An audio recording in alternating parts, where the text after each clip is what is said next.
안녕하십니까, 알림이 황희두입니다. 방금 전 단독으로 윤석열 대통령이 취임 100일 기자회견을 안 한다는 소식이 전해졌습니다. 민생 행보를 준비하면서 몸 낮추게 한다는 건데, 아니 이걸 믿는 사람이 과연 어디 있겠습니까? 올해 들어서 제일 크게 웃었다는 반응이 많이 나오고 있고요. 애초에 본인이 준비도 안 돼 있고 할 말도 없고 입만 열면 지지율은 계속 떨어지니 저렇게 도망치는 거 아니냐는 반응이 커질 수밖에 없는 겁니다. 최근 행안부의 강행으로 결국 경찰국이 출범했다는 소식도 전해졌는데요. 어제부터 본격적으로 시작됐죠. 이를 두고 추미애 전 장관은 어제 페이스북에 글을 남겼는데요. 경찰 중립의 역사를 한 번에 뒤집는 폭거가 일어났는데 민주당의 대응은 느리다는 겁니다. 민주당이 두려워하는 역풍은 정당 여론 지지도일 거란 거고요. 해야 할 일에 대해선 단호하게 처리하고 지지율에 일희일비하면 안 된다는 입장을 전한 겁니다. 민주주의는 행동으로 지켜내는 것이고, 특히 이렇게 권한 남용의 우려가 있을 땐 선출직 정치인에 의해서 바로 통제돼야 되는 거 아니겠습니까? 행안부 장관이 스스로 헌법과 정부조직법에 근거하지 않는 경찰국을 강행해서 경찰의 중립을 파괴했는데 이걸 제대로 통제 못하면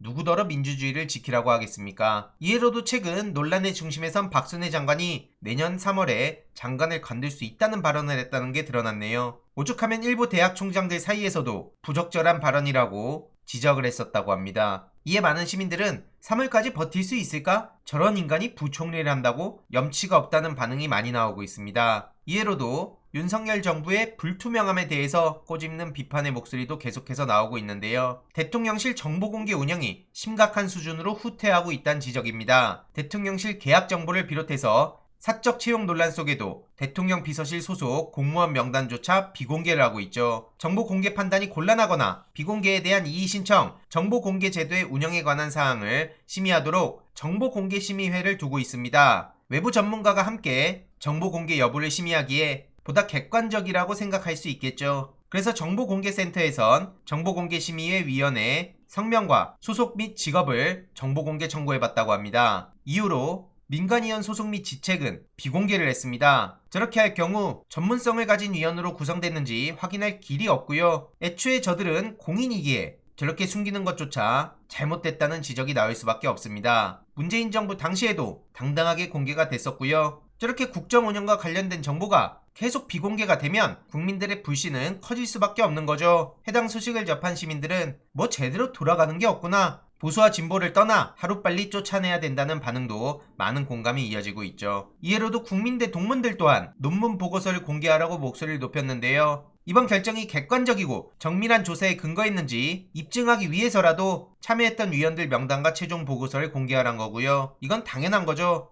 그리고 국민대가 정권에 기대서 자기 합리화를 시도하고 있다고 비판하고 있습니다. 법제처 유권 해석 요청 자체가 꼼수라는 거고요. 2007년 문대성 박사학위 논문 검증과 비교해서 다른 잣대를 들이댔다는 지적까지도 이어지고 있습니다. 이에 조국 전 장관한테 개거품 물던 스카이 위선자들은 다 어디 갔냐? 국민대? 이제 교명을 바꿔라. 회원 유지를 멤버 유지로 번역해도 논문이 통과되고 학위가 나오는 4년제 종합대학의 수준이다. 이로써 국민대의 민낯이 드러났다. 이런 엄청난 비판들이 쏟아지고 있습니다. KBS에서도 김건희 관련해서 누가 설명 좀 명확하게 해달라는 보도가 나왔는데요. 이번 발표 자료는 일종의 괴문권과 같은데 담당자가 누군지, 부서는 어디인지, 궁금한 건 어디에 물어야 되는지 부가 정보가 전혀 없다는 겁니다. 판정의 주체도 불명확하다는 거고요. 국민대 측에서도 대답할 수 없다면 말을 아끼고 있다고 합니다. 그래서 앞에 말씀드렸듯이 졸업생 등으로 구성된 비대위에선 제대로 정보를 공개하라고 촉구하고 있는 거죠. 이렇게 마치 도망치듯이 발표 자료를 툭 던져놓고 침묵하면 끝입니까? 이에 대해서도 부끄럽다는 반응이 많이 나오고 있습니다. 그래서 학계에서 국민검증에 돌입한다는 소식이 오늘 오전에 전해졌네요. 쉽게 말해 학계 차원에서 김건희 논문에 대한 검증 작업에 나설 계획이란 거고요.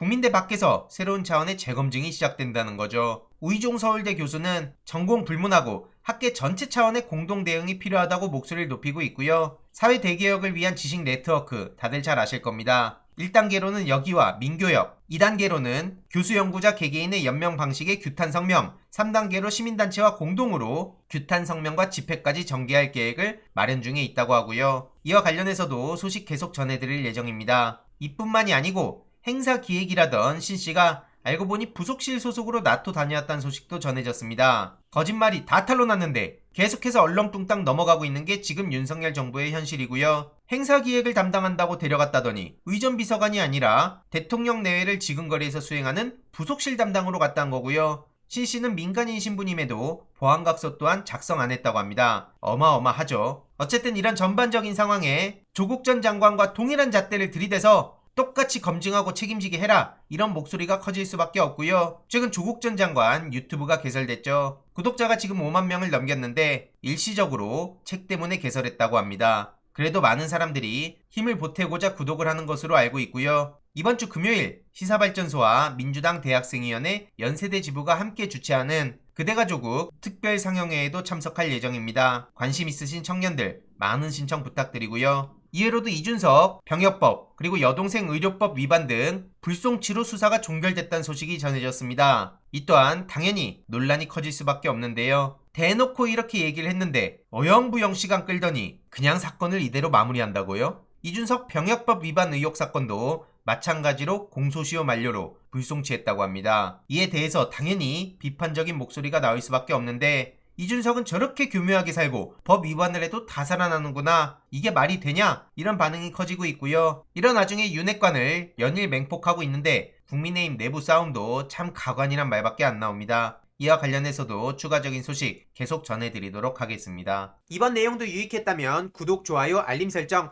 멤버십 가입 정말 큰 힘이 된다는 점 말씀드리고 싶습니다. 이번 내용도 주위에 널리 공유 부탁드립니다.